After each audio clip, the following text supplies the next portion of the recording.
I have my practice just 5 minutes away from here. For that reason, I'm choosing this place, this venue, to organize the meetup because it's very handy for me, so I have to take some advantage as well. This group has been organized for hypnotherapists, for people interested in hypnosis, for everyone. Everyone is very welcome because even if there are some people here who haven't got experience, the people who have got experience can take advantage of those people who don't have experience to practice with them. So this is a very safe environment. So you guys are all very safe, in good hands, and hypnosis is a very safe therapy. I call it therapy because I'm thinking about hypnosis and hypnotherapy. We might have to do a distinction. We will explain later on what is the distinction between hypnosis and hypnotherapy. But before starting, I'd like just to know the reason of all of you why you are in this meetup. I know Martina, I know Peggy, I know Anna, I know Daniel. Daniel, I always have the same problem pronouncing your name. Daniel, is it okay? Yeah. But I'd like to know just what kind of people we have here. I know that you are all very good people, but just to know what are the reasons you guys are here. So if you want, very brief, Daniel, even if you introduce yourself last time, just for briefly, you can introduce yourself and the reason you are here, and what you would like to take with you from here. Okay, my name is Danielle. So basically, I'm interested in all aspects of the mind and kind of, I'm studying, working hard at practicing and learning. I've done an NLP master practitioner, so that would cover some of the reason as to related to why I'm interested in hypnosis, and I'm considering doing a hypnotherapy or hypnosis course. And I suppose I'd just like to practice and learn as much as I can. Okay, thank you very much. Ada, please. My name is Ada. I've been interested in hypnosis and NLP for many years, but haven't really had practical experience for it. So I'm hoping to kind of come here and kind of learn different perspectives and just get a little bit more of a sense of what it's really like. Thank you. Please, Alex. I'm Alex, and I qualified in hypnotherapy about 10 years ago and did nothing about it. So I set up a practice out in my hometown of Malahide just recently, and I realised how much I didn't know when I opened the practice. So the reason I'm coming here is just to get more experience in dealing with people and clients. Very good. Thank you very much. Dave? Hi, I'm Dave, and I got hypnotised once about 3-4 years ago as part of a comedy show, and since then I've just always had an interest in hypnosis, and just here to learn more about it. Thank you, Dave. Anna? Hi, I'm Anna, and I work as a hypnotherapist, psychotherapist, NLP practitioner, coach. I've been doing it for the past couple of years. But like Alex, I had learned it many years before that. But I just want to meet other people and practice stuff in a safe environment. Hello. Thank you, Anna. My name is Penny, and I'm just on a completely different accounts payable. I've never been a figure person, but for some reason I got a job in a bank by mistake. So I was 8 years, I was doing accounts payable, and I like it. But then, I left the bank and I thought I'd have to do a course because I don't have a qualification for accounting. So I joined the Accounting Technicians College. And then I'm seeing a hypnotherapist myself, and just open a new world to me. I know that's exactly what I should have done many years ago, but I didn't know. I mean, everyone hears about hypnotherapists exactly from TV and stuff, and we always consider it probably the last resource when you have some issues. I don't think it's very known as a therapy. So now I will be a hypnotherapist. Unfortunately, the course only starts in January. But Okay, thank you, Penny. Martina? I'm Martina, and I'm doing a course in hypnotherapy at the moment, which is 6 weekends long. I've done 5 of them. But I'm here to get some confidence and practice, and to meet people who are interested in hypnosis. That's very important what you are just saying now about confidence. I think that this is a group where we can build our confidence. That's one of the most important things in hypnosis and hypnotherapy, because immediately your client is going to feel if you are feeling confident or not. So this is one of the main reasons why I decided to organize this group, to build confidence, to practice. Because even when we are learning this with our clients, I'm learning much more now. I studied 700 years of hypnosis, and I'm learning in the last year that I've been seeing clients more than what I have studied before. So this is an opportunity to practice and to build confidence, especially with inductions, because sometimes, well, it's a little bit strange how we use induction, what kind of inductions, and in my case I'm seeing that most of the time I'm always using the same inductions. I'm always using the same way. I'm not sure if it's very effective or not, but I would like to have more tools in my toolbox. And I'm not talking just about NLP, that I have training as well, about coaching. I like to have more tools of hypnosis and hypnotherapy. So I think that by practicing here, it can help myself, and all of you can meet your, well, while you are here as well, you can meet your requirements as well. So basically just a brief explanation about what we do in these meetups. Usually we expose or introduce a theme for the day. After that we do an exercise or we do some practice in couples or in the group. After we will have a coffee break, and after that we will do more practice. The idea is that all of us can practice. If someone doesn't feel confident or doesn't want to practice, that's okay, but at least can be used as a subject for all of us practice with that person. This is going to be fun, and doesn't matter if we fail or we do it well. The idea is that we are here just to know a little bit more about hypnosis and to exchange experiences with all our experiences. So today what we are going to do, this is our third meetup, and the idea, what I'm doing is following what for me is a hypnosis or hypnotherapy session. Last time we were talking and we were seeing all the parts that a hypnotherapy session should have. And during the first meetup we were talking about what hypnosis is. The second meetup we were talking about the pre-talk and convincer, why it's important. Just for the people who don't know much about hypnosis, just today to say that hypnosis is a very natural state of the mind. So we go into hypnosis every single day, at least 4 times, well, minimum 2 times per day, minimum, but usually 7 or 8 times. Usually when we get up in the morning and we go to sleep is when we are more suggestible. Our mind is willing to receive more information when we just get up and we go before going to sleep. For that reason, it's very important to get up with a positive thought and go to sleep with a positive thought as well, because they're going to be much more powerful, because we are very suggestible.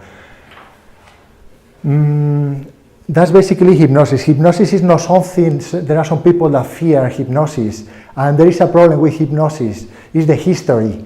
If you have the chance to read a little bit about the history of hypnosis, you will see that hypnosis has been used in a very bad manner, in a very bad way.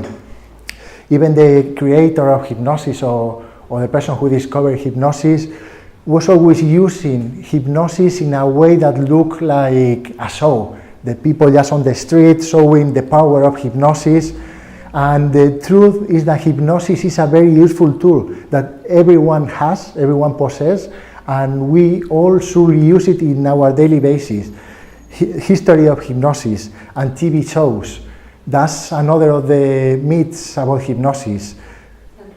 TV shows, when you see on the TV that the hypnotist can control the mind, you see, yeah, TV shows. Sorry. Yeah, that's okay. So there is a misconception about hypnosis when the people see those TV shows.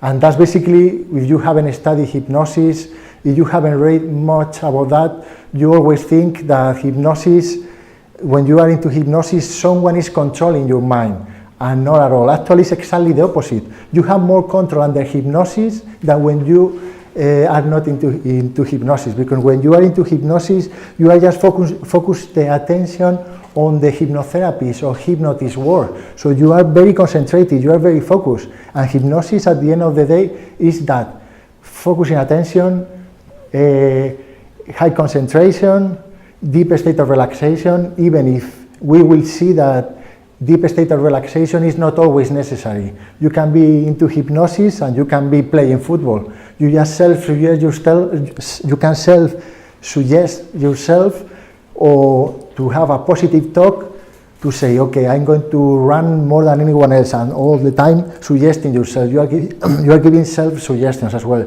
In that case, you are not relaxed. In that case, you are very excited and you are practicing a sport, but you can be into hypnosis.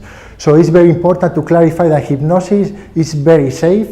We all can be hypnotizable. Sometimes it's more difficult for some people than for others, and it's a natural state of the mind. Okay, so what I'm talking now, what I'm saying is what I will more or less say to my client for the first session, and that will include the pre-talk, why it's important to clarify those myths, because sometimes if the clients come and they fear hypnosis, the therapy is not going to work very well. So you have to really dispel all the myths, all the fear the client might have, because if you start suggesting things, if your client is fearing you or fearing the therapy, is not going to follow the suggestion. And what we want is our client follow the suggestions all the time. That's what we will do during the pre-talk. Convincers is what we were talking last meetup, and basically it's just to see what is the state of suggestibility for the person, just to see. There are some people that you just say, close your eyes, you feel very heavy, and automatically they have the sensation that they are very heavy, they fall down. Some other people, it requires more, and now you are talking longer, that you are using the vocabulary of your client as well. We have to know what kind of clients we are having, if they are visual, if they are kinesthetic, if they are auditory, how they are learning, how they can communicate. And we can do that by the practice and by the way our clients are talking. For instance, if there is one client that is saying all the time, okay, I feel that this is not right, this should be like this, I feel, by using the word feel, automatically we know that that person is kinesthetic. So we have to use a vocabulary or a communication style that match her communication style. So that will be easier to make an effective therapy or to be more effective at hypnosis. Today what we are going to do is inductions, probably the most flashy part of hypnosis. Inductions is the vehicle between the consciousness and a different state of consciousness. I'm not talking about being unconscious. When you are in hypnosis, you are just in an altered state or in a different state of consciousness. As I was saying, you are just feeling very, paying attention, very concentrated, very focused. So today, this is what we are going to do, some inductions. We will see later on that there are 3 types of inductions, how we can use with our clients, with our friends, with our family. And the thing number 1 for using the inductions and to be effective is to feel confident. And this is one of the reasons why we are here today, to increase that confidence, so there is no fail, just feedback. That's an NLP, I think, presupposition. And at the end of the day, today at the end of the meetup, we will do a group demonstration, even if we will practice inductions in partners, in couples or triads. If we have the time, I will do a group demonstration following all these steps. Doing the pre-talk, the induction, the deepener, and just suggesting that you are feeling confident, that you are enjoying this session, just giving you suggestions. Future pacing is just to give you suggestion to imagine that you are in the future the new person. If you want to change something, you imagine that you have a meeting tomorrow and you want to feel confident in that meeting. So future pacing will be visualizing yourself in front of those people that you are having the meeting and visualizing yourself feeling confident and even feeling the same way that you want to feel in the meeting. That's what we do in future pacing. That's at the end of the session.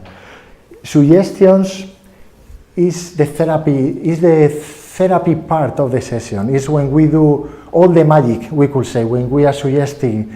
We can work with metaphors, or we can suggest just if you are quitting, you want to quit smoking, that you are using you can suggest that cigarettes are very bad, and well, or you can use a metaphor. That's what will be the magic of the therapy. And at the end of the session, we will have the awakening. They call it an awakening, but it's emerge, because if you are saying awakening the client, some people might support that the client is sleeping, and the client, this is important as well, the client is never ever sleeping. The client is just focusing the attention on your voice. So, and at the end we can do some waking suggestions, that they are suggestions. As I said before, the people are very suggestive very early in the morning when they just wake up or before going to sleep. So after the session, when we emerge our client, we can give them suggestions, waking suggestions, because they are still very suggestible after doing the session. So I think that we're going to start having some fun then, just explaining inductions. What are the inductions? As we saw before, we always have to do a pre-talk with our clients. We have to explain what is hypnosis, how we use hypnosis, just to dispel all the myths. After seeing the suggestibility of our clients, we will start with the session. There is something that is useful, that is to use the yes set. The yes set before doing the induction is just when you are talking to your client, to ask three things to your client to receive a yes answer, because it means that the next thing you are going to ask, probably he is going to say yes. So you are pacing and you are leading after the person is answering yes. I give you an example. If you, Martina, you are my client, and I will tell you, okay, after doing all the pre-talk, are you feeling comfortable? I am. Okay, I suppose that you are feeling comfortable, so I'm guessing that you are going to tell me yes. Okay, would you like to improve your life? Or would you like, depending on your issue, would you like to feel more confident? Yes. If you are coming to see me for an issue, you will tell me yes. And the next one will be, would you like to be hypnotized? Yes. Okay, so I got the 3 yeses. Probably from there, I'm pacing, and after I'm leading. Okay, so now I start with the inductions, because I've been pacing her, and now there are more probabilities that she's following my instructions, because she has told me yes. So this is NLP. Can I ask a question? Yeah. Does it have to be like something that's so pertinent, like, or can it be a question that gets a yes response, because in case somebody is uncomfortable and doesn't, they're nervous about being hypnotized, and they might be kind of saying yes, but they don't really feel yes, or they might say, oh, I don't know. So it could be anything. For that reason, it's important the pre-talk. So if you are dispelling all the myths and you are doing a good pre-talk, your client is really looking forward to be hypnotized, and he's going to say yes. So if your client is a little bit nervous, I wouldn't say that he's nervous. I'd say that he's excited, because he's going to do something new, and when we are doing that something new, we are always very excited. So even if that person, you feel that is nervous, might be that person is excited and is really looking forward to be hypnotized. If someone is paying €100 or whatever is paying for one session, they want to be hypnotized. But the question is, is it important to get a yes on those particular questions? Is it important for them to say yes? Because obviously them saying yes to being hypnotized is something in itself. So is it important, are those questions relative? Yes, in the third question, the third question is the one we should always ask. Would you like to be hypnotized? Okay. Because that person, yes, it's important to get a yes with 3 questions, but the third one will be always standard. You should always ask for permission to your client. So would you like to be hypnotized? That's when your client is saying yes, it means that he's going to follow your instruction. Let's call it instruction. The first 2 questions I asked her, I made them up, so they can be different. But the third one, I will. Yes, I say that will be important. Would you like to be hypnotized? And when you receive the confirmation for your client, that client is ready, is really looking forward, is easy to accept the suggestions and to get better results. Okay. Do I answer your question? Yeah. Okay. Thank you. So now, what do we do with the inductions? What we want to do is just, I don't know if you have heard about the left brain and the right brain. Usually the left brain is associated with analytical people, with logical people. They are thinking all the time, and the right brain is more associated with the people who are creative. What we want to do in hypnosis is just decrease the activity of the left brain. We want the people who are analytical, we want to decrease the activity of that part of the brain, and we want the right part of the brain, the creative part of the mind, take over. And we do that through the inductions.